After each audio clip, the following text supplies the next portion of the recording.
People, you may remember, in fact I'm sure you do, because it got a lot of views.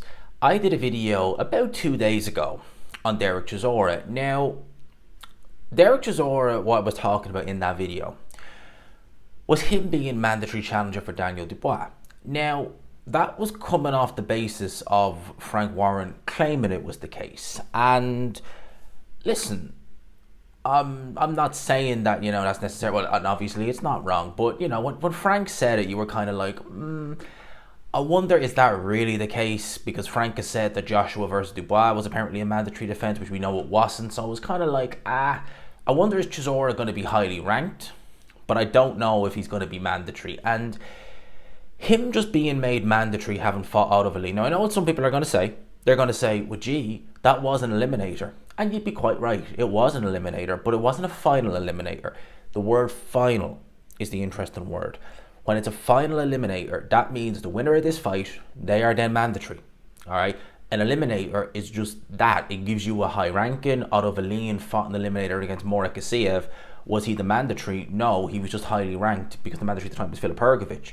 Filip Hrgovic, when he was number 1 ranked, they were actually struggling to get him a final eliminator because Michael Hunter didn't want it. Joseph Parker went in another direction.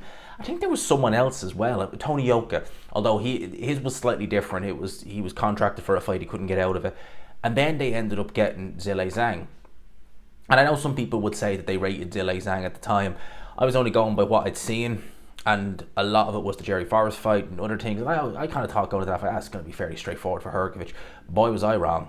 He won it, but barely. A lot of people don't even think barely is the right word. I think he didn't win it at all. But you get what I mean. They went down the rankings and they had literally had to go down, right, you'll do. Just so they had someone to put him in there with. Instead of just foregoing and just giving him the mandatory position, they wanted him to earn it. They weren't just going to give it to him. They made him earn it. So when I heard Frank Warren say he's mandatory, I was kind of like, I can't envision it being as straightforward as that. If it is, then, okay, well, what do you do with him then?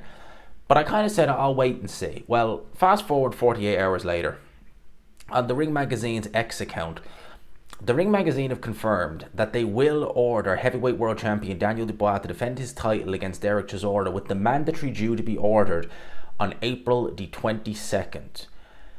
A unification fight with Alexander Usyk would take precedence over the mandatory title defense, however. So that's something to go on. Now, Derek Chisora took to Instagram when word of this was announced, and he added 258 Management, which is Anthony Joshua's management stable. I believe they work with Chisora as well, saying that he wants the Dubois fight for fight number 50.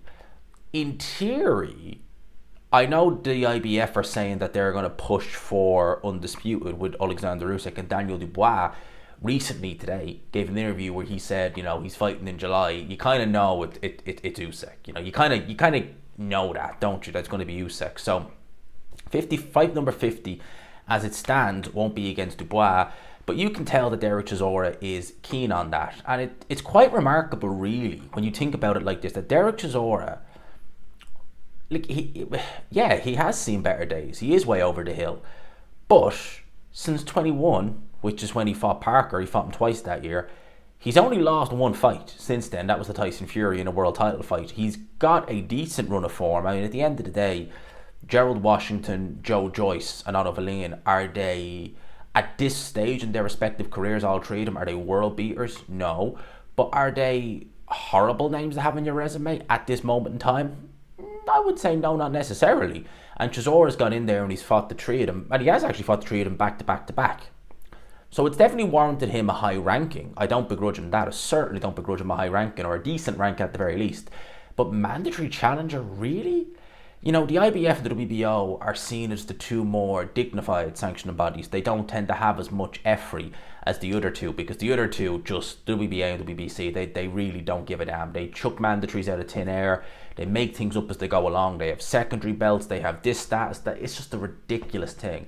Having said that, the IBF are not without criticism, as well as are the WBO, when it comes to mandatories, because the WBO on 2 occasions have given Anthony Yarde mandatory cracks at their respective champion, Sergey Kovalev and Artur Beterbiev respectively, and he fought no final eliminator for either of them. He just won a little trick WBO title, a European title, not the legit one, just a little trick one. Defended it a couple of times, got him high ranking, he's mandatory. And now we're seeing something similar with the IBF. You know, he's had a couple of good wins. Didn't even know he was fighting IBF sanctioned fights, and boom, he's mandatory. What does that mean for Derek Chisora? Well, Frank Warren and Eddie Hearn, even though he's a Frank Warren fighter, Frank is now on DAZN. And Frank Warren's first show on DAZN is on April the 5th. Have a look there on screen. We're actually running the program on DAZN, and I for one think that it's brilliant. It's a flash sale, 30% off annual pay monthly or annual upfront for all UK and US customers. This is to coincide with Queensberry joining DAZN on April the 1st. You'll see fights like Joyce Hergovich, Kakache Wood, Taylor Usman and Johnny Fisher, Dave Allen. This runs until the 7th of April, people. That is a good little deal. But as I was saying, Frank Warren is now on DAZN, so he's working with Eddie Hearn. They were talking about doing Derek Chisora a fight for his 50th. Now, in theory, and I mean this, Chisora could potentially wait it out, and he could wait to see who the winner of Dubois Usyk is. He'll be next in line, I would imagine, if they choose to vacate and give up the WBO title, because then Park will be elevated to full champion. They'll be then obliged to fight the IBF mandatory, who is Derek Chisora. Amazingly, he could be in prime position to fight for a world title. Whether it's Dubois, whether it's Usyk, or whether it's a vacant title. I mean, I actually have the IBF rankings up here, and these are the latest rankings. And when I say the IBF are not without criticism, let's look at these rankings. Let's go through them really, really quickly. Number 1 isn't ranked. It was, I believe, Martin Bacoli. We all know what happened there, the debacle with Joseph Parker. So he has well and truly gone down. I'll tell you where he is now in a sec. Number 2 is Derek Chisora.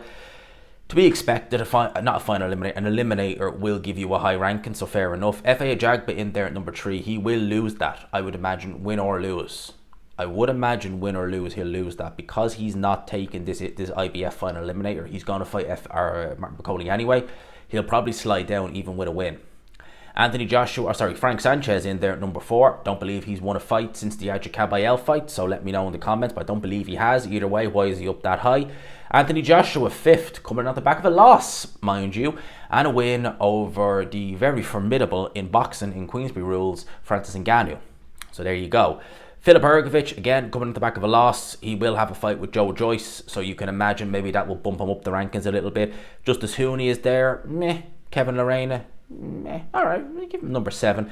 Wardley, I think he's done better, and he's number 8. Atelma in there at number 9. God forbid, could you imagine Atelma versus Chisora for the vacant title? Jesus Christ, could you imagine? Bacoli in there at number 10. He's well and truly dropped. Michael Hunter in there at 11, Jared Anderson 12, Guido Vianello number 13, Richard Torres number 14, and Peter Kadru, I don't recall seeing him fight, in there at number 15. So that is the rankings. It's not terrible, but it's not great at the same time. There's some names in there that shouldn't, if they're to be in there, they shouldn't be so high up. But that does in theory mean Derek Chisora could wait it out for fight number 50, and his 50th and potentially final fight, please dear God, let it be his final fight, could actually be a world title fight. Whether it's against Usyk, because he talked about wanting to fight Alexander Usyk too, whether it's against Usyk or whether it's against Dubois or whether it's for a vacant title, his final fight could actually be a world title fight. Could you imagine he wins, goes out as world champion? Can you imagine they announce Hergovich versus Derek Chisora? He fights Filip Hergovich over 12 rounds, he somehow picks up the win and he walks out as world champion. Can you imagine? I for one would love to see Chisora go in there against Dylan White, run that trilogy, get the trilogy, run it back a third time, and that's it. Bow out. See you later. He won't now. I think given the fact he's IBF mandatory, he probably won't now, because it's probably a better payday to wait for a world title fight, to be honest with you. But I think that's how he should go out, because Derek Chisora at this minute in time, I don't think he's gonna beat CTE. As in, I think it's already kind of maybe setting in, and you can only really tell when someone's dead, apparently, that they have it. But I listened to his speech and it's noticeably deteriorated. And I just think to myself, what's it worth? You know, you've all these millions in the bank. What's it worth if you don't have your health? You know? And Derek Chisora's in his early 40s. What's he going to be like in his 60s? Is he going to be like a Thomas Hearns who can barely string a sentence? Is he going to be like a Riddick Bowe? Is he going to be, God, what's that guy's name? No, I can't remember his name. He fought Julian Jackson. He's Terry Norris. His speech is very bad. There's a lot of fighters out there with very bad speech. I don't want Chisora going down that road. In the modern era of boxing, we don't tend to get as many fighters nowadays who are that punchy. I think a lot of them don't fight as much. They use 10-ounce gloves, etc. You know, we're a lot more up there on brain trauma and head injuries. But at the end of the day, you're still getting hit in the head, you know. So I hope to God Chisora bows out. But a world title fight is on the horizon for him. And I think he'll choose that over his health, to be honest with you. Let me know your thoughts in the comment section below. I hope you enjoyed the video. People, smash the like button if you could. Hit subscribe, of course, as always, if you haven't already. And until next time,